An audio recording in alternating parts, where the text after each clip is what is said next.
우리는 지난주에 사도행전 15장을 통해서 은혜와 진리를 나눴는데요. 그 사도행전 15장 말미에서 이제 바울과 바나바가 제2차 전도 여행을 떠나기 전에 마가 요한 때문에 의견 충돌이 일어났잖아요. 그래서 이럴 바에는 우리 각자 따로 선교팀을 꾸립시다 해가지고 각각 이제 선교팀을 꾸려서 선교 여행을 떠나는 모습을 살펴봤습니다. 그런데 오늘 본문 말씀인 이 사도행전 16장부터는 바나바의 선교에 대해서는 전혀 언급이 없습니다. 나오질 않아요. 그리고 오직 바울의 선교에만 초점을 맞춰서 기록하고 있습니다. 그래서 바나바가 선교 떠난 다음에 어떻게 됐는지 알 길이 없는 거지요. 그래서 이제 오직 우리는 바나바 말고 바울 선교만 알 수 있는데, 이 바울의 2차 선교는 1차 선교에 비해서 몇 가지 다른 특징이 있었습니다. 첫째는 선교의 범위가 굉장히 넓어졌다는 거예요. 1차 때는 터키 동부에서 중부 정도를 다녀오는 것에 불과했는데 2차 때는요, 터키 서부까지, 터키 동부에서 서부까지가 거의 한 2,000km 이상 되거든요. 굉장히 넓은 땅입니다, 이 터키 땅이. 그래서 굉장히 그 지경이 넓어졌고, 심지어는 이제 유럽에까지, 그래서 그리스 저 마케도니아 북쪽에서부터 남쪽까지 에게 아가야 지방까지 그렇게 굉장히 선교 범위가 넓어졌다는 것을 이제 알 수가 있고, 둘째는 그렇게 하나님께서 바울이 가는 곳마다 하나님의 사람들, 준비된 사람들을 만나게 하셔서 선교팀에 합류하도록, 이렇게 그래서 선교를 돕도록 도와줬다는 것을 우리가 특징적으로 볼 수 있습니다. 또 셋째는 개척된 교회를 건강하게 세우고 유지하기 위해서 이제 바울이 서신서를 쓰기 시작한 거죠. 그래서 이제 많은 서신서들이 쓰여지기 시작했다는 겁니다. 그래서 오늘부터 이제 우리가 이런 바울의 선교 행적을 추적해 가면서 은혜와 진리를 나누려고 합니다. 1절을 보겠습니다. 바울이 더베와 루스드라에도 이르매 거기 디모데라 하는 제자가 있으니 그 어머니는 믿는 유대 여자요 아버지는 헬라인이라 그랬어요. 이 더베와 루스드라는 바울이 1차 선교 여행 때 들렸던 곳이잖아요. 그곳에 다시 간 겁니다, 바울이. 거기서 디모데를 만나가지고 디모데가 선교팀에 이제 합류하게 됐는데, 디모데의 아버지가 헬라인이고 어머니가 유대인이라는 거지요. 여러분 잘 아시다시피 그 디모데의 어머니가 유니게죠. 외할머니는 로이스 아닙니까? 유니게와 로이스. 그래서 이 디모데는 그 외할머니 로이스와 그 어머니 유니게의 신앙을 잘 이어받아 가지고 아주 올곧게 자란 건강한 청년이었던 거지요. 다시 말해서 로이스와 유니게가 그 디모데를 정말 신앙으로, 주의 교양과 훈계로 올곧게 잘 양육한 거예요. 그래서 여러분, 여성이 중요합니다, 여러분. 남성은 별 볼 일이 없어요, 사실. 여성이 중요해요. 그래서 어느 가정에 믿음의 아내, 믿음의 어머니가 있는 가정은요, 참으로 행복한 가정이 틀림없는 것입니다. 대부분의 위대한 하나님의 사람들의 배후에는 신앙의 아내나 신앙의 어머니가 떡 버티고 서 있는 것을 볼 수 있어요. 우리 사론의 여성들이 이런 믿음의 아내, 믿음의 어머니 역할을 잘 감당해 주시기를 주님의 이름으로 부탁드립니다.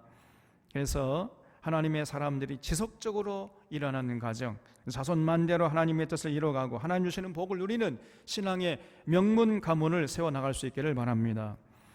어쨌든 이 디모데가 바울을 만난 후에 평생 바울의 곁을 떠나지 않고 바울의 오른팔 역할을 하면서 가는 곳마다 바울을 도와가지고 이제 복음을 전하고 교회를 세우는 일에 헌신한 거예요. 평생 동안. 잠깐 하다가 마는 게 아니고요. 평생 동지로서 살았던 것입니다. 바울은 그렇기 때문에 디모데만 생각하면요, 늘 기쁨이 충만했던 거예요. 그래서 바울이 마메틴 감옥에 갇혀 있을 때 디모데를 그리워하면서 편지를 쓴 것이 그 디모데 후서거든요. 그 디모데 후서를 보면은 내가 너 보기를 원함은 내 기쁨이 가득하게 하려 함이니라 이렇게 쓰고 있습니다, 여러분. 이 바울은요, 디모데만 생각하면은 새로운 용기와 희망이 용솟음처럼 솟아났던 것이에요. 이런 훌륭한 믿음의 청년을 하나님이 바울에게 붙여 주셨던 것입니다. 앞으로 우리가 보겠지만은 하나님이 바울이 가는 곳마다 이런 하나님의 사람들을 준비시켜 놨다가 선교팀에 합류하게 하시는 이런 모습을 우리가 볼 수 있어요. 그래서 출발할 때에는 바울과 실라 두 사람이 출발했지만은 가면 갈수록 선교팀이 자꾸만 불어나는 것을 볼 수 있습니다.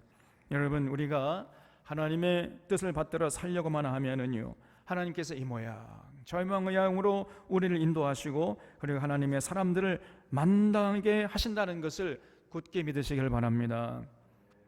이것이 진실로 하나님의 뜻을 받들어 살려는 자들을 위로하시는 하나님의 방법이에요. 2절에 보면 디모데는 루스드라와 이고니온에 있는 형제들에게 칭찬받는 자니 그랬지요. 참 디모데가요, 루스드라와 이고니온에 있는 형제들에게 칭찬받는 사람이라고 했는데, 우리로 하면은 광양 지역뿐 아니라 저 여수, 신천, 순천, 그리고 심지어 저쪽에 하동 이런 지역에까지 이 디모데가 그 사람들에게 다 인정받고 칭찬받았다는 거예요. 굉장히 넓은 지역의 사람들에게 칭찬받은 겁니다. 그러니까 당시 디모데는요, 가는 곳마다 사람들에게 인정받고 칭찬받는 사람이었다는 것을 알 수 있습니다. 여러분, 우리 믿는 자들이 이래야 돼요. 교회 안에서만 칭찬받는 자가 아니고 우리 삶의 현장에서, 가정에서, 직장에서, 자기가 살아가는 삶의 현장에서 그 주변의 사람들에게, 세상 사람들에게도 인정받고 칭찬받고 존경받는 이런 사람이 되어야 하는 것입니다. 그래서 그런 사람이 결국은 하나님께 쓰임받을 수 있는 것이고 하나님 나라를 세워가는 거룩한 도구가 될 수 있는 거지요. 교회 안에서만 믿음이 좋다 이런 평가를 받으면 안 돼요. 세상 나가서는 손가락질 받는 그런 사람은 절대로 하나님 나라의 일꾼으로 쓰임받을 수가 없는 것입니다. 이걸 잊지 말아야 돼요. 그렇기 때문에 우리가 늘 언행 심사를 조심하고 이웃들과 더불어 사는 모습을 잃지 말아야 하는 것입니다. 그래서 세상 사람들보다 아름답게 멋지게 행복하게 살아가는 모습을 보여줘서 그 주변 사람들에게 아름답고 선한 영향력을 행사할 수 있는, 이렇게 살아야 돼요. 우리가 그래야 우리가 믿는 하나님을 저들도 믿으려고 할 건 아니겠습니까? 디모데가 바로 그런 사람이었던 거예요. 이런 디모데가 선교팀에 합류했으니 바울이 얼마나 큰 힘이 되었겠습니까, 여러분? 그래서 3절에 바울이 그를 데리고 떠나고자 할새 그 지역에 있는 유대인으로 말미암아 그를 데려다가 할례를 행하니 이는 그 사람들이 그의 아버지는 헬라인인 줄 다 알미라라 그랬지요. 참 여기서도 이 바울의 지혜를 우리가 엿볼 수 있어요. 여러분, 지금 바울은 이방인 중에서 주께 돌아오는 사람들에게는 할례를 요구하지 않기로 하자라고 하는 예루살렘 공회의 결정을 알고 있었잖아요. 그리고 원래 바울의 입장은 이방인이나 유대인이나 할례 요구하면 안 된다, 그런 입장이었지 않습니까? 그럼에도 불구하고 바울이 디모데에게 할례 받도록 요구했다는 거예요. 왜 그랬어요? 유대인 때문이라는 것입니다. 이 유대적 크리스찬들이 자꾸 뒤에서 입방아를 찧어대는 거예요. 바울이라는 사람이 그냥 할례도 받지 않은 저 디모데를 데리고 다니면서 선교한답시고 저러고 깝죽거리고 다닌다, 이런 얘기를 할까봐 그런 시비결을 원천적으로 제거하기 위해서 할례 받지 않아도 된다는 것이 바울의 입장이었지만은, 그러나 디모데에게 할례를 받도록 했다는 거예요. 여러분, 우리가 이런 바울을 좀 눈여겨봐야 됩니다. 어떤 사람들은요, 사소한 것에 목숨을 걸어요. 그까짓 것 별로 중요하지도 않는 것을 가지고 이렇게 해도 좋고 저렇게 해도 좋고 아무런 상관이 없어요. 여러분, 중국집 가서 짜장면 먹어야 됩니까? 짬뽕 먹어야 됩니까? 예? 아니 짜장면 먹어도 되는 것이고 짬뽕 먹어도 되는 거 아니에요? 근데 그래가지고 축월하고 그냥 짜장면 먹어야 된다는 거예요. 그냥 이런 어리석은 사람들이 종종 있어요. 여러분, 그런 사선을 가지고 끝까지 자기 주장을 양보하지 않고 관철시키려는 이런 사람은 어리석은 사람입니다. 여러분, 본질적인 문제가 아니라면은 그냥 양보하고 그냥 져줘요. 그냥 여러분,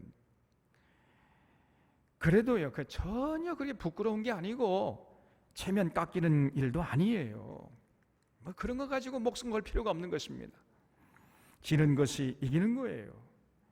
우리는 그래서 뭐 그런 것들은 그냥 다 양보해주고 본질적인 거, 핵심적인 문제라면 양보하지 말고 끝까지 싸워가지고 관철시켜야 되겠습니다만은, 그러나 그런 사소한 문제는요 그냥 양보하고 넘어가는 거예요. 그냥 바울이 그랬던 거죠. 여러분, 이런 지혜가 우리에게도 필요한 거예요. 정말 이런 면에서 바울이 지혜롭게 잘 처신한 것입니다. 4절에 여러 성으로 다녀갈 때 예루살렘에 있는 사도와 장로들이 작정한 규례를 그들에게 주어 지키게 하니 이에 여러 교회가 믿음이 더 굳건해지고 수가 날마다 늘어가니라 그랬어요.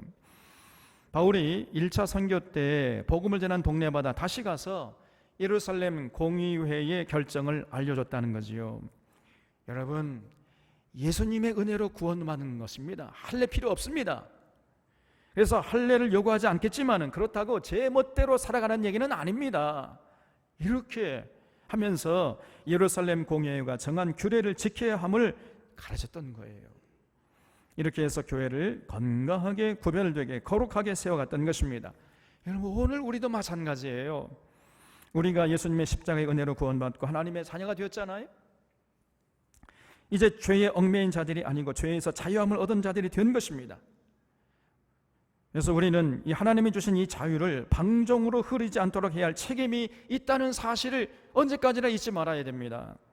이 자유를 가지고 하나님의 뜻을 받들고 하나님께 영광을 돌리는 데 사용할지언정 다시 세상 죄에 얽매여서 세상이 죄의 종으로 살아가는 이런 어리석음을 절대로 반복하면 안 되는 것이죠.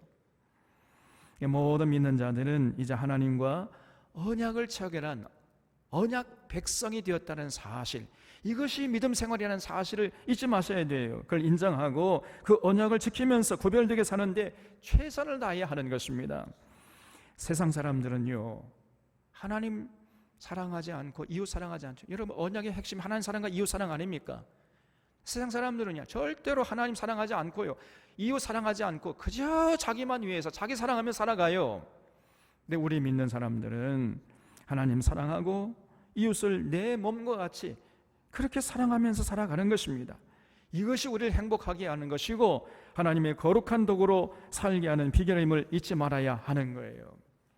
그럴 때 비로소 우리가 세상의 빛과 소금의 역할을 감당할 수 있는 것이고 비로소 이 교회를 통해서 하나님의 영광이 드러나게 되는 것입니다.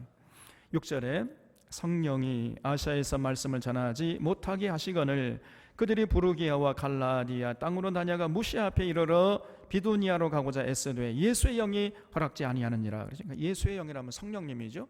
성령님이 허락하지 않았단 말이죠. 여기 아시아는 어떤 사람들은요 한국, 일본, 중국인 줄 알아요.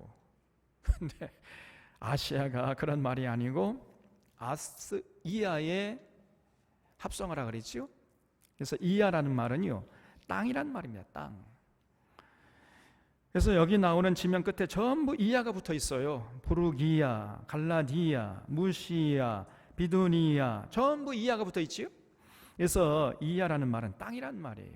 그리고 아스란 말은 동쪽이라는 말입니다. 동쪽. 그러니까 아시아가 동쪽에 있는 땅 이런 뜻이었어요. 근데 어디를 기준으로 동쪽에 있는 땅이냐 하면은 그리스 아테네를 중심으로 동쪽에 있는 땅 이런 뜻이에요. 그래서 아테네에서 바라볼 때 동쪽에 있는 땅이 여러분 요한계시록에 보면 소아시아 7개 나오잖아요. 거기가 아시아였던 거예요. 그래서 소아시아 7교회라고 하지 않습니까? 그 아시아에서 가장 중심적인 도시가 바로 에베소였어요. 그래서 사실은 바울이 그 에베소에 가서 복음을 전하려고 했던 것입니다. 그래서 그 에베소라는 그 거대한 도시를 복음으로 완전히 뒤집어 버리려고 이렇게 바울이 비전을 갖고 있었습니다만은 성령님께서 허락하지 않았다는 거예요. 그래서 가다 보니까 이제 부르기아를 지나고 갈라디아를 지나고 무시아를 지나고 거기서 이제 비두니아로 가려고 해도 성령께서 허락하지 않은 겁니다. 가려고만 하면요 자꾸 무슨 문제가 생기는 거예요. 일행 중에 한 사람이 뭐 병에 걸린다든지 아니면 갑자기 막 홍수가 나가지고 뭐 길이 막힌다든지 그래가지고요 그 도대체 에베소로 그 아시아로 가는 길이 자꾸 막히는 겁니다. 그래서 가다 보니까 어디까지 갔느냐 하면은 8절에 무시아를 지나 드로아로 내려갔는데 밤에 환상이 바울에게 보이니 마게도냐 사람 하나가 서서 그들에게 청하 이르되 마케도냐로 건너와서 우리를 도우라 하거늘 그랬지요.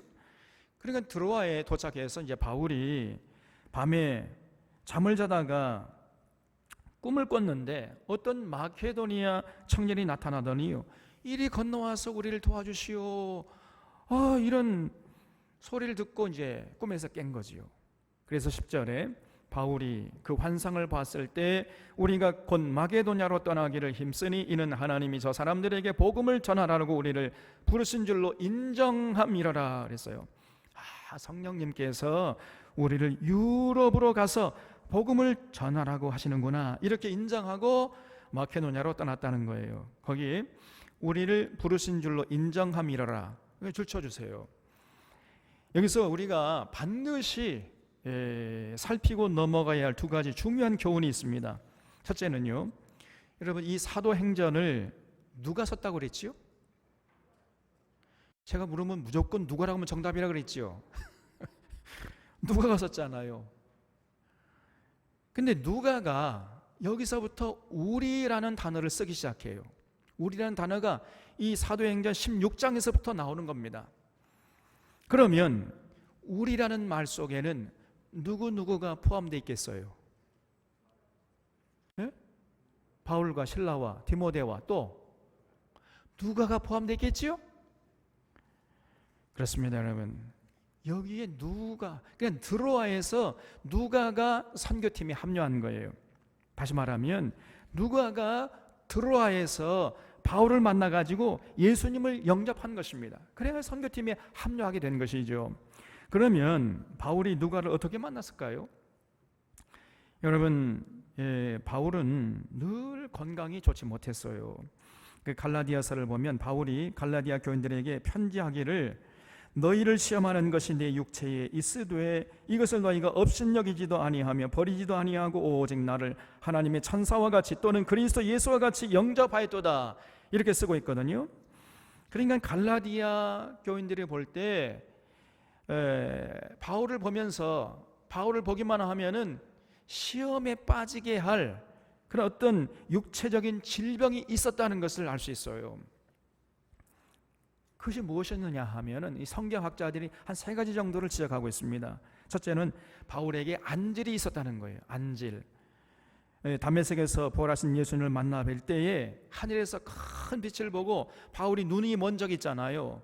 그래서 아나니아에게 이제 안수받아 가지고 눈을 뜨기는 떴지만은 그러나 완전하게 회복되지 못했다는 거지요.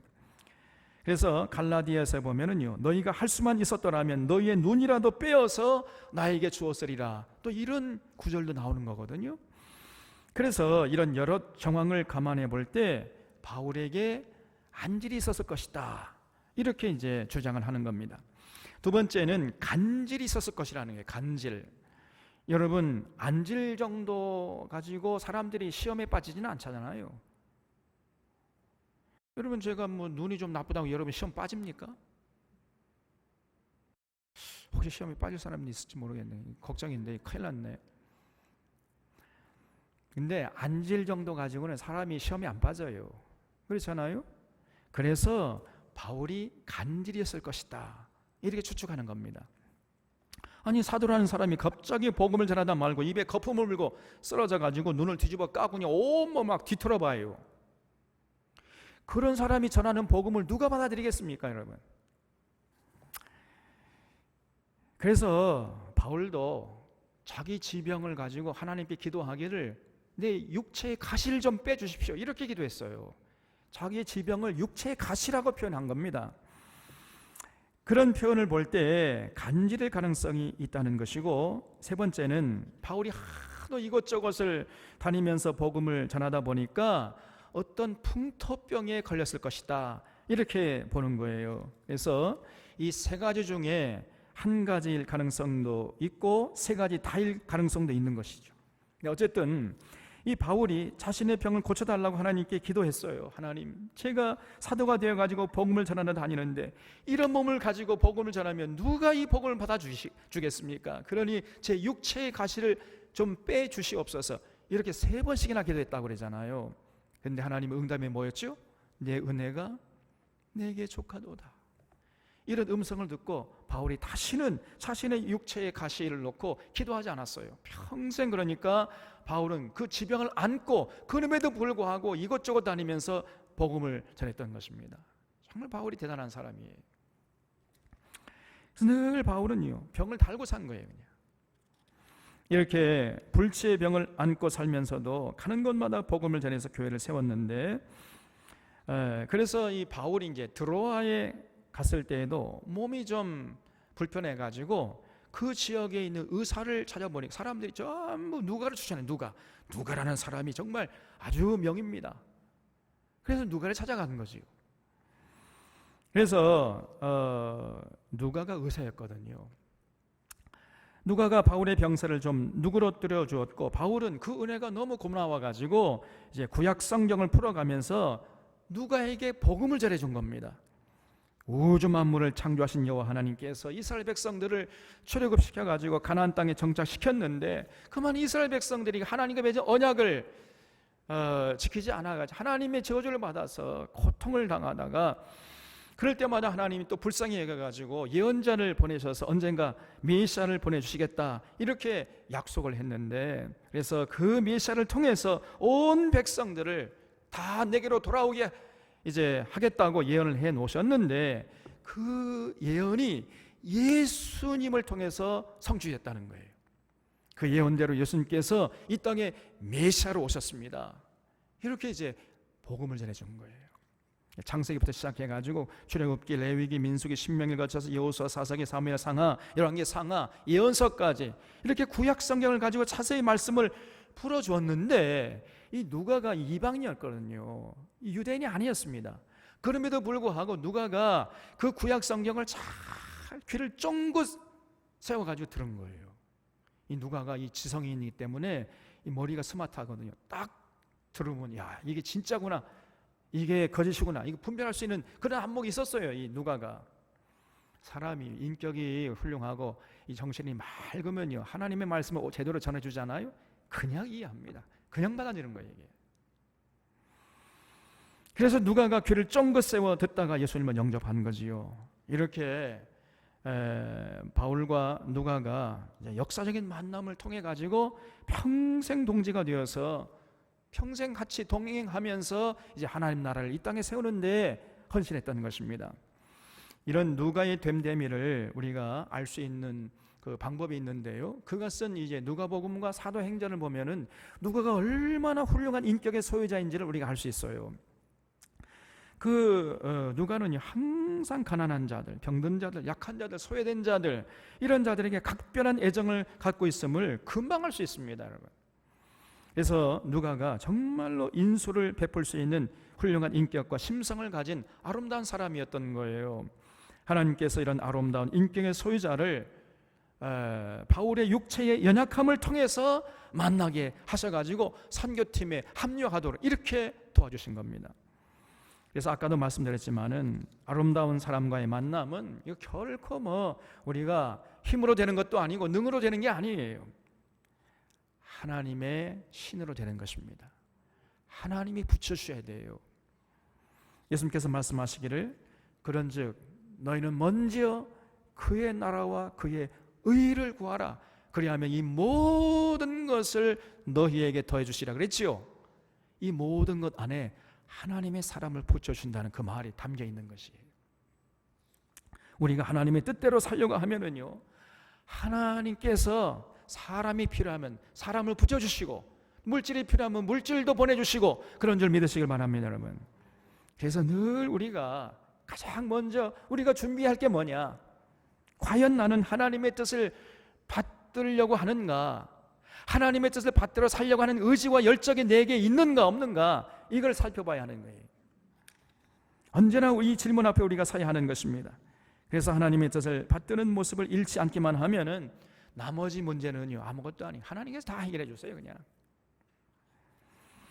그래서 여러분 늘 우리의 기도 제목이 되어야 할 게 뭡니까? 하나님, 우리들이 사는 동안 정말 하나님의 뜻을 받들어 살겠습니다. 그러니 하나님, 아름다운 사람들, 향기로운 사람들을 만나게 해주십시오. 늘 이것이 우리 기도 제목이 되어야 돼요. 그리고 우리 자녀들 위해서 기도할 때도 하나님, 우리 애가 지금 이제 군대 가려고 합니다. 좋은 상사를 만나게 해주시고 좋은 친구 만나서 평생 동안 아름다운 우정을 누리게 해 주십시오. 하나님, 우리 아이가 이제 결혼할 때가 됐는데 좋은 배필을 만날 수 있도록 도와주십시오. 늘 우리가 이렇게 기도하는 것이 중요한 거예요. 항상 그렇게 기도하시기 바랍니다. 하나님이 다 알아서 해주겠지, 그거 아니에요. 여러분, 우리 자녀들을 위해서 여러분 기도를 해야 돼요. 둘째로, 거기 우리를 부르신 줄로 인정했다는 말에서 우리가 생각해야 할 점이 인정했다는 거예요. 이 인정했다는 헬란 말이 쉰비바조라는 말인데, 이 헬란 말은요 무슨 뜻이냐면은 함께 결합시키다, 함께 모으다, 추론하다, 숙고하다, 깊이 생각하여 결정하다, 이런 뜻이에요. 그러니까 지금 바울이 단지 마케도니아 청년이 이리로 건너와서 우리를 도와주시오, 이런 꿈 한번 꿨다고 해가지고 유럽으로 건너갔다는 것이 아닙니다, 여러분. 우리가 오해하면 안 돼요. 어떤 사람은 자기가 뭐 꿈 꿨다고 해가지고 하나님 뜻이 이렇게 확신해가지고 막 잘못하면 낭패를 당하는 경우가 있어요.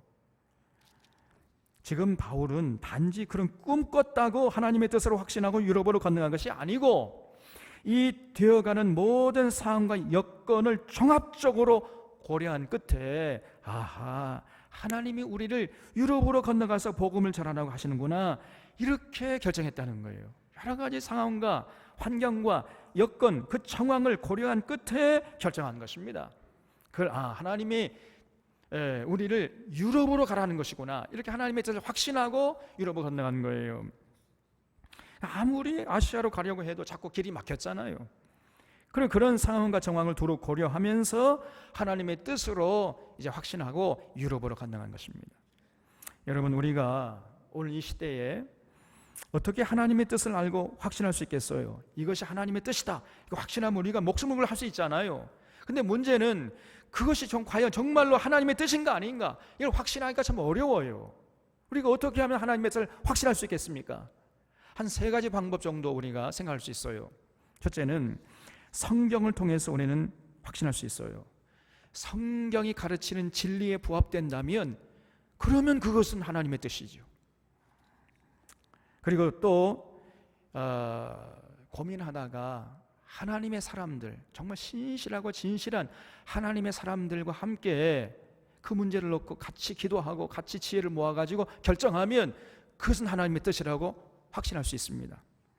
그리고 또 하나의 방법은 되어지는 주변의 상황과 환경과 여건을 종합적으로 고려할 때 하나님의 뜻으로 확신할 수 있는 것입니다.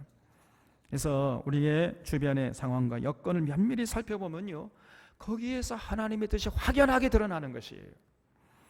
그랬을 때 그것을 하나님의 뜻으로 확신하면은요, 많은 시행착오를 줄일 수가 있는 것이죠. 바울이 그랬던 것입니다. 그래서 11절에 우리가 드로아에서 배로 떠나 사모트라케로 직행하여 이튿날 네아폴리로 가고 그랬죠. 바울 일행이 이제 드로아에서 배를 타고 출발했는데 거기에는 이제 바울과 실라, 그리고 디모데, 그리고 누가가 포함되어 있겠죠. 그래서 이들이 이제 사모트라케를 거쳐서 네아폴리로 갔는데, 이 사모트라케는 조그마한 섬이에요. 그러니까 그 섬을 거쳐서 이제 네아폴리로 갔는데, 네아폴리는 네오폴리스라는 말입니다. 네오라는 말은 뉴, 영어의 뉴라는 말이고, 폴리스라는 말은 도시라는 말이죠. 그러니까 네아폴리는 신도시라는 거예요. 이 광양 저기 중마동 신도시잖아요. 중마동이 네아폴리예요. 그런 뜻입니다, 여러분. 그래서 이 네아폴리에 도착해가지고 다시 이제 빌립보로 간 거예요. 12절에 거기서 빌립보에 이르니 이는 마케도네 지방의 첫 성이요 또 로마의 식민지라. 이 성에서 수의를 요하다 그랬지요. 여기서 이 마케도니아 지방의 첫 성이라는 말은 첫 번째 도착한 성이라는 말이 아니고 첫째 가는, 으뜸 가는 성이다, 이런 말입니다. 원래 이 빌립보는요 마케도니아 나라의 수도였어요. 수도. 그러다가 알렉산더가 죽은 후에 그 알렉산더의 휘하의 장군이었던 카산더라는 장군이 이제 왕이 되어 가지고 그 마케도니아를 다스렸는데, 그때 그 사람이 그 수도를요 빌립보에서 데살로니카로 수도를 옮겨버린 거예요. 그러나 바울 당시에도 여전히 이제 빌립보는 큰 도시로 남아 있었던 거지요. 그래서 13절에 안식일에 우리가 기도할 곳이 있을까 하여 문 밖 강가에 나가 거기 앉아서 모인 여자들에게 말하는데, 두아디라시에 있는 자색 옷감 장사로서 하나님을 섬기는 루디아라는 한 여자가 말을 듣고 있을 때 주께서 그 마음을 열어 바울의 말을 따르게 하신지라 그랬죠. 빌립보에서 하나님이 예비하신 또 한 사람을 만났는데 두아디라는 여자였어요. 근데 이 루디아라고 하는 여자인데, 이 루디아가 두아디라의 자주 옷감 장사했다는 거지요. 거기 두아디라시에 있는 자색 옷감 장사로서 줄을 쳐주시기 바랍니다. 우리가 성경을 볼 때 여러분 지명이 굉장히 많이 나오지요. 근데 그 지명이 나올 때 그냥 지나가면 안 돼요. 그러면 성경의 깊은 진리를 깨닫기 어렵고요, 성경의 그 아름다운 세계가 잘 펼쳐지지가 않아요. 그래서 반드시 여러분 성경 읽을 때는 성경 지도를 옆에 놓고 함께 그 지도를 살펴가면서 읽어야 됩니다. 반드시 그렇게 하셔야 돼. 우리 산업교회들은요 꼭 그렇게 해주시기를 주님의 이름 부탁드립니다.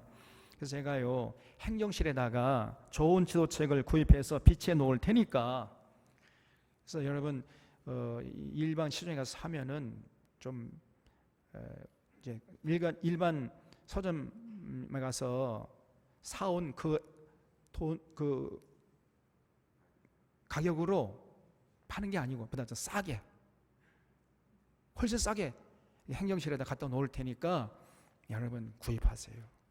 교회 예산 들여가지고 그 책을 사다가 그냥 거저 드리면은 여러분 귀한 줄 모르잖아요. 그래서 한 그 사온 책값에 뭐 한 절반 정도 이렇게 받고 여러분에게 공급하도록 그렇게 할 테니까 반드시 지도책을 한 권씩 구입하셔야 됩니다. 그리고 지도책을 구입하는 또 하나의 방법이 있어요. 뭐냐? 성경 통독을 하면 돼. 그럼 그냥 드립니다. 그래서요 어떻게든지 간에 여러분 성경 지도책을 구입해가지고 옆에 함께 펼쳐놓고 성경을 읽으셔야 돼. 그러면요 성경이 우리에게 아름다운 진리의 세계로 인도하는 것을 느끼게 될 것이고 누리게 될 것입니다. 두아디라는요 지금으로 하면은 터키 서쪽 지방이에요. 그리고 빌립보는 그리스 북쪽 지역입니다. 그래서 이 두아디라에서 빌립보까지 거리는 직선 거리로 약 한 450km 정도 돼요. 450km. 그러니까 루디아가 두아디라에서 나는 특산품인 이 자색 옷감을 떼어다가 450km나 떨어졌던 이 빌립보에 가져가다가 파는 상인이었던 거예요. 게다가 두아디라와 빌립보 사이에는요 국경이 가로막혀 있었잖아요. 그리고 에게해라는 바다가 또 가로막고 있었던 겁니다. 그러니까 지금부터 2000년 전에 국경을 건너고 바다를 건너서 450km나 떨어진 빌립보에 자색 옷감을 가져다가 파는 여인이었으니 이 루디아가요 굉장한 여걸이었다는 것을 알 수 있어요. 그 2000년 전에 말이에요. 이런 굉장한 여인이 바울이 전하는 복음을 듣고 예수님을 영접하게 된 것입니다. 거기 주께서 그 마음을 열어 바울의 말을 따르게 하신지라, 그걸 줄 쳐보세요. 그러니까 사실 바울이 복음을 전하기는 했지만은 그 이전에 우리 주님께서 그 루디아의 마음을 열어가지고 바울이 전할 때 그 복음을 받아들이도록 역사했다는 거지요. 그래서 여러분 꼭 기억해야 할 게 뭐냐, 전도는요 우리가 하는 게 아니라는 거예요. 우리가 하는 것 같지만 사실은 하나님이 하시는 겁니다.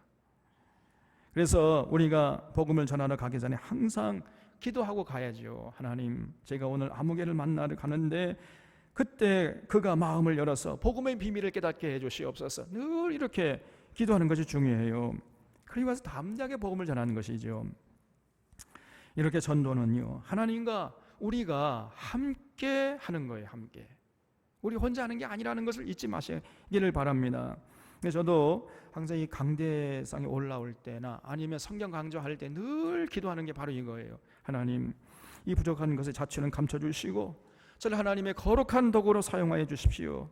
하늘의 비밀을 잘 전할 수 있도록 제 입술을 주장해 주시고 참여한 자들이 마음을 열어서 하나님 말씀을 들을 때 진리를 깨닫게 해 주시옵소서. 늘 이렇게 기도하는 거거든요. 여러분도요 이렇게 기도하고 이웃에게 복음을 전할 수 있기를 바랍니다. 15절에 그와 그 집이 다 세례를 받고 우리에게 청하여 이르되 만일 나를 주 믿는 자로 알거든 내 집에 들어와 유하라 하고 강권하여 머물게 하니라 그래서요. 그러니까 루디아가요 이 복음을 듣고 자신도 세례받고 자기 식소들까지 전부 세례받게 하고는요 바울 일행을 자기 집으로 강권했다는 거죠. 강제적으로 초대해가지고 자기 집에 머물게 했다는 거지요. 그러니까 루디아가 바울 일행에게 굉장한 호의를 베풀었다는 사실을 알 수 있지요. 그 이후에 루디아는요 바울의 선교 후원자가 되어가지고 평생 바울의 선교비를 후원했어요. 그래서 빌립보서를 보면은 이런 구절이 나오는데 빌립보 사람들아 너희도 알거니와 복음의 시초에 내가 마케도냐를 떠날 때 주고받는 내 일에 참여한 교회가 너희 외에 아무도 없었느니라 이렇게 기록하고 있거든요. 이것을 볼 때에 이 루디아가 자색 옷감으로 번 돈으로 바울 일행을 많이 후원했다는 것을 알 수 있어요. 정말 하나님이 이렇게 사람들도 보내주시고 물질도 공급해 주시면서 바울의 선교를 후원했다는 것을 알 수 있습니다. 그래서 우리가 또 기억해야 할 것은 바울과 한번 만나는 사람들마다 평생 동지로서 살았다는 걸 알 수 있잖아요. 바울과 만나기만 하면요 아무리 멀리 떨어지고 아무리 세월이 흘러갔다 할지라도 바울과 맺은 그 끈끈한 우정이 변질되지 않았다는 거예요. 그래서 평생 동지로 살면서 하나님을 위해서 헌신하는 이런 삶을 살았던 거예요. 모든 사람들마다 바울을 만나기만 하면은 바울이 평생 동지가 되어버려요. 왜 그렇겠습니까? 바울이 훌륭한 사람이라기보다는 바울이 전하고자 했던 하늘의 진리와 하늘의 생명이 이렇게 평생 동지로 살아가도록 그들을 이끌어 줬던 거예요. 아무쪼록 우리 사론교회도 이런 역사가 끊임없이 이루어질 수 있기를 바랍니다. 여러분 16절에 우리가 기도하는 곳에 가다가 점치는 귀신 들린 여종 하나를 만나니 점으로 그 주인들에게 큰 이익을 주는 자라. 그가 바울과 우리를 따라와 소리질러 이르되 이 사람들은 지극히 높은 하나님의 종으로서 구원의 길을 너희에게 전하는 자라 하며 이같이 여러 날을 하는지라. 바울이 심히 괴로워하여 돌이켜 그 귀신에게 이르되 예수 그리스도의 이름으로 내가 네게 명하노니 그에게서 나오라 하니 귀신이 즉시 나오니라 그랬죠. 그러니까 빌립보에서 또 하나의 사건이 이제 터졌는데 귀신 들린 여종이 바울 일행을 따라다니면서 이 사람들은 지극히 높으신 하나님의 종들입니다. 구원의 길을 여러분들에게 전해주는 하나님의 종들입니다. 이렇게 여러 날을 하는 거예요. 그런데 이상하게도 바울은 심히 괴로워했다는 겁니다. 아니 자기 발로 제 입으로 따라다니면서 홍보해주고 선전해주는데 왜 바울이 그렇게 괴로워했겠습니까? 아니 기뻐해야 할 거 아니에요. 우리 상식으로는. 그런데 심히 괴로워했어요. 왜 그랬을까요? 여러분 생각해 보세요. 한 번, 두 번 하고 말면은 괴로워할 필요가 없지요. 그런데 계속 쫓아다니면서 그야말로 이제 스토커예요, 스토커. 쫓아다니면서 큰 소리로 이렇게 외친다는 것은요, 그는 다른 꿍꿍이 성이 있는 거예요. 무슨 꿍꿍이 속에 있겠습니까? 바울을 자꾸 칭찬하면 어떻게 되겠어요? 바울이 어떻게 되겠습니까? 교만해지잖아요. 교만. 여러분, 귀신들이 이거를 노리는 거예요. 이게 귀신은요 달콤하게 접근해가지고 자꾸 유혹하는 겁니다. 대부분의 사람들이 그 유혹에 넘어가요. 자기가 뭐 대단한 존재가 되는 것처럼 사실은 아무것도 아닌 존재잖아요. 하나님이 위대하신 분이지 하나님의 종들이 뭐가 위대합니까, 여러분? 목회자들이 아무것도 위대한 게 아니에요, 여러분. 자꾸 목회자를 높이려고 하고 칭찬하고, 그 경계해야 됩니다, 여러분. 아무것도 아니에요, 여러분. 그런데 자꾸 이렇게 칭찬을 받게 되면요, 자기가 굉장한 사람인 걸 착각하게 돼요. 그럼 교만하게, 그러면 이제 망하는 거죠. 귀신들이, 어둠의 세력들이 바로 이것을 노리는 거예요. 그래서 자꾸 이 귀신이 쫓아다니면서 그냥 바울 일행 위대한 하나님의 종들이라고, 그러니까 바울이 심히 괴로웠던 거예요. 그리고요, 또 아무리 맞는 말이라도 귀신의 칭찬을 받으면 되겠습니까?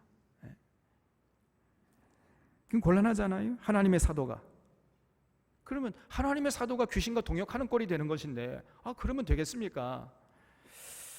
그래서 귀신의 홍보, 귀신의 선전으로 하나님의 일을 하겠다는 것은 말이 안 되니까 바울이 심히 괴로웠던 거죠. 그래서 예수 그리스도 이름으로 내게 명하노니 그에게서 나오라, 이렇게 명령하니까요, 그 순간에 그냥 속절없이 귀신이 그냥 도망쳐 버렸어요. 여러분, 귀신은요 폐잔병입니다. 꼭 기억하세요. 귀신을 우리가 뭐 가볍게 여겨서 안 되지만 그렇다고 너무 두려워할 필요가 없어요. 귀신은 폐잔병이에요. 예수님께서 십자가에서 죽음으로써 이 귀신의 모든 무기들을 산산조각 내어 버리신 줄 믿으시기 바랍니다, 여러분. 그래서요, 예수님의 이름으로 명하기만 하면은 귀신은 속절없이 나가게 돼 있어요. 자, 그런데 그렇게 이제 귀신을 쫓아내고 보니까 또 문제가 생겼어요. 19절에 여종의 주인들은 자기 수익의 소망이 끊어진 것을 보고 바울과 실라를 붙잡아 장터로 관리들에게 끌어갔다가 상관들 앞에 데리고 와서 말하되, 이 사람들이 유대인인데 우리 성을 심히 요란하게 하여 로마 사람인 우리가 받지도 못하고 행하지도 못할 풍속을 전한다거늘 그랬지요. 바울이 뭐 요란하게 한 것이 아니고 조용하게 전도한 거죠. 사실은 요란하게 한 것은 귀신 들린 자기 여종이 요란하게 한 거 아닙니까? 근데 이 여종의 주인들이 돈벌이를 못하게 되니까 화가 나가지고 거짓말로 바울 일행을 관가에 고발해 버린 거예요. 그래서 22절에 무리가 일제 일어나 고발하니 상관들이 옷을 벗기고 매로 치라 하여 많이 친 후에 옥에 가두고 간수에게 명하여 든든히 지키라 하니, 그가 이런 명령을 받아 그들을 깊은 옥에 가두고 그 발을 착고에 든든히 채웠더니 그랬지요. 아니, 이런 엉터리가 어디 있어요? 아니, 한쪽 말만 듣고 그냥 판결을 내려버린 겁니다. 그래서 바울 일행이 억울하게 빌립보 감옥에 갇혔는데, 여기 착고라는 것은 죄수들이 도망가지 못하도록 하는 이 쇠고랑 정도라고 보면 좋겠어요. 25절에 한밤중에 바울과 실라가 기도하고 하나님을 찬송하며 죄수들이 듣더라 그랬지요. 그런데 이 바울 일행은요, 그 감옥에 갇혔음에도 불구하고 조금도 기가 죽지 않았습니다. 그 깊은 감옥 속에서도 기도하고 막 찬송했다는 거예요. 여러분 같으면은 기도할 마음이 나겠어요? 지금 찬송할 마음이 나겠습니까? 이거 뭐야, 젠장 이거.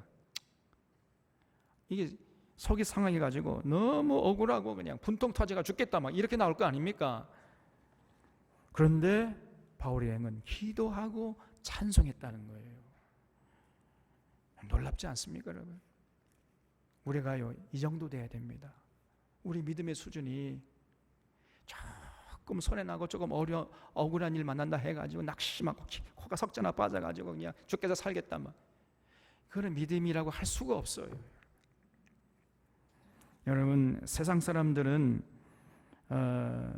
그렇지 못해도 우리 믿는 사람들은 바울처럼 해야 돼, 바울처럼.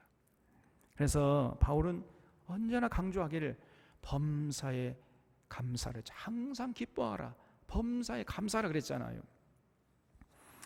왜입니까? 바울이요 가만히 보니까 억울한 일 당할 때는 힘들었지만은 나중에 돌아보니까 그 억울한 일을 통해서, 그 어려운 일을 통해서 오히려 합력해서 하나님의 선이 드러나더라는 거예요. 그래서 바울이 내린 결론이 하나님을 사랑하는 자 곧 그 뜻대로 부르심을 입은 자들에게는 모든 것이 합력하여 선을 이루느니라, 이렇게 가르치고 있어요. 그래서 범사에 감사라는 것입니다. 여러분, 바울은요 아무런 죄도 없이 수도 없이 그냥 많은 매를 맞았잖아요. 또 감옥에 갇히기도 하고 그냥 쫓겨다니기도 하고 굶기도 하고 말이에요. 바울이 당한 고초를 생각하면요 우리는 헤아릴 수가 없습니다. 우리의 고난도 아니에요 이것. 근데 나중에 돌아보니까 그 모든 것이 합력해서 선을 이루더라는 겁니다. 아까도 우리가 봤잖아요. 사실 바울이 몸이 아팠어요. 병약했어요. 그래서 그 병을 고쳐달라고 하나님께 기도했지만은 하나님께 고쳐주지 않았습니다. 평생 그 병을 안고 살았어요. 근데 돌아보니까 오히려 그 바울이 육신이 연약했기 때문에 누굴 만났다고요? 누가를 만날 수 있었잖아요. 그래서 합력해서 선을 이뤄가시는 하나님의 놀라운 섭리를 바울이 깨닫고, 바울이 항상 감사했던 거예요. 항상 어떤 일이 무슨 일을 만나도 바울은 감사했어요. 오히려 더 기대를 했습니다. 아, 이번엔 하나님께서 어떻게 역사하실 것인가, 그러면서 기대했던 거예요. 여러분, 바울의 결론은 늘 하나님을 사랑하는 모든 자들에게는 모든 것이 합력하여 선을 이룬다는 겁니다. 여러분, 이것을 꼭 믿으시길 바랍니다. 저도요 많지는 않지만은 지금껏 살아오면서 어떤 어려움을 만나고 억울한 생각이 들 경우가 좀 생각 한두 번 있었던 것 같아요. 많지는 않습니다. 그때 저도 굉장히 속이 상하죠. 여러분, 제가 맨날 웃고 다니니까 쟤는 속이 없는 줄 압니까? 저도 속이 있어요. 이렇게 말하는 저도요 억울한 일 만나면 그냥 속이 불불 끓는다니까요. 그냥 분노가 하늘을 찔러요 그냥. 그런데 그래봐야 내 마음만 상하고 내 몸만 상하잖아요. 그래서 그런 상황에 처할 때는 항상 제가요 제 자신을 다독여요. 하나님을 사랑하는 자에게는 모든 것이 합력하여 선을 이룬다고 그랬잖아. 야 목사야, 너 그걸 믿지 않아 너. 스스로 다독이는 겁니다. 그러면서 이제 찬양을 불러요. 제가 좋아하는 찬양. 저 멀리 배는 나의 시온성, 오 거룩한 곳 아버지 집, 내 사모하는 집에 가고자 한밤을 새웠네. 이렇게 찬송을 하는 겁니다. 그러고 나면요 마음이 편안해져요. 바울이 했던 것처럼 기도와 찬송으로 풀어나가는 겁니다. 여러분도 그렇게 하십시오. 이 세상이 만만치가 않아요. 어떤 어려움을 만나고 억울한 일이 생길 때 그때 그냥 앉아서 소갈이 계속 하고 있지 말고 그때 하나님께 나와서 기도하고 찬송으로 어려움을 이겨나가시기를 바랍니다, 여러분. 그래서 이 바울과 실라가 이렇게 기도하고 찬송하는데 26절에 갑자기 큰 지진이 나서 옥토가 움직이고 문이 곧 다 열리며 모든 사람의 매인 것이 다 벗어진지라 그랬어요. 놀라운 기적이 일어난 겁니다. 그래서 27절에 간수가 자다가 깨어 옥문들이 열린 것을 보고 죄수들이 도망한 줄 생각하고 칼을 빼어 자결하려 하거늘 그랬지요. 바울과 실라가 도망가지 않았는데 이 간수가요 도망간 줄 알고 책임 추궁을 당할 것이 두려워가지고 그냥 자살하려고 자결하려고 했다는 거지요. 그래서 28절에 바울이 크게 소리질러 이르되 내 몸을 상하지 말라, 우리가 다 여기에 있노라 하니 간수가 등불을 달라고 하며 뛰어들어가 무서워 떨며 바울과 실라 앞에 엎드리고 그들을 데리고 나가 이르되 선생들이여 내가 어떻게 해야 구원을 받으리까 하거늘 그랬지요. 간수가 너무 놀란 나머지요 그만 바울 앞에 넙죽 엎드렸다는 거지요. 왜 엎드렸을까요? 제가 생각할 때 이 존경의 표시였을 것 같아요. 도망갈 수 있는 도망가지 않았잖아요. 그래서 이 바울을 데리고 나가가지고 선생님, 내가 어떻게 해야 구원을 얻겠습니까? 이렇게 이제 물었는데 여기서 이 사람이 말하는 구원이라는 것은 예수 믿고 천국 가는 그런 구원을 말하는 것이 아니겠지요. 내가 어떻게 하면 지금 이런 상황에서 벗어날 수 있겠습니까? 이건 이제 물은 거지요. 그러니까 바울이 그런 상황을 접촉점으로 삼아서 이제 복음을 전하는 거지요. 31절에 이르되 주 예수를 믿어라, 그리하면 너와 네 집이 구원을 받으리라 하고 주의 말씀을 그 사람과 그 집에 있는 모든 사람에게 전하더라 그랬어요. 선생님, 우리가 절대로 도망가지 않을 테니까 걱정 붙들어 매십시오. 그러면서 내 말 좀 들어보세요. 이는 이제 복음을 전하기 시작하는 거지요. 그래서 이제 복음을 다 전했어요. 그러니까 32절에 그 밤 그 시각에 간수가 그들을 데려다가 그 맞은 자리를 씻어주고 자기와 그 온 가족이 다 세례를 받은 후에 그들을 데리고 자기 집에 올라가서 음식을 차려주고 그와 온 집안이 하나님의 믿음으로 크게 기뻐하니라 그랬지요. 결국은요, 오히려 이러한 어려움을 통해서 그 빌립보 감옥의 간수 모든 식솔들이 예수 믿게 된 거지요. 합력해 선을 이루게 된 겁니다. 그냥. 그래서 이 빌립보 감옥의 간수와 또 루디아 집안의 식솔들이 전부 예수 믿어가지고 이제 빌립보 교회를 이루게 된 거예요. 정말 합력해 선을 이루게 된 것입니다. 35절에 날이 샘에 상관들이 부하를 보내어 이 사람들을 놓으라 하니 간수가 그 말대로 바울에게 말하되 상관들이 사람을 보내어 너희를 놓으라 하였으니 이제는 나가서 평안히 가라 하거늘 그랬죠. 그러니까 바울이요, 그럴 수 없습니다. 아주 한 소리 해요. 37절에 바울이 이르되 로마 사람인 우리를 죄도 정하지 아니하고 공중 앞에서 때리고 옥에 가두었다가 이제는 가만히 내보내고자 하느냐? 그럴 수 없다는 거지요. 아니라 그들이 친히 와서 우리를 데리고 나가야 하리라 그랬습니다.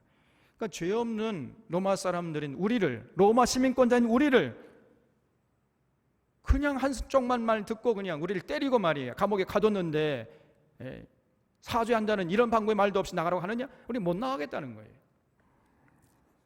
그러니까 바울이 대단하잖아요.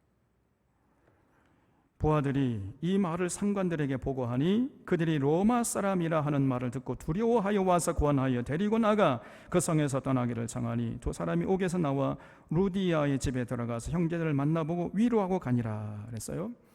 그러니까 감옥에 간수들이 그냥 쩔쩔 매는 거죠. 그냥 당시에 로마 시민권자는 대단한 권세를 가지고 있었던 거거든요.